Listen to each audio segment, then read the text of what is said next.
Error code FE31 on a Miele cooktop indicates a problem with the power supply. This issue can be caused by several factors, including loose connections, broken wiring, or a faulty power supply board.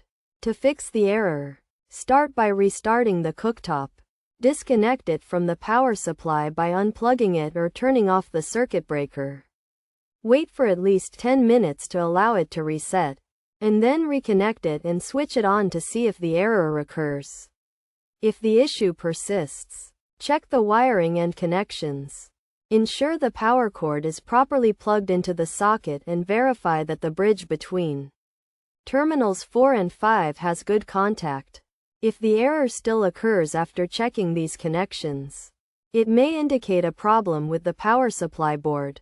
In this case, it is recommended to contact a professional repair service for further assistance.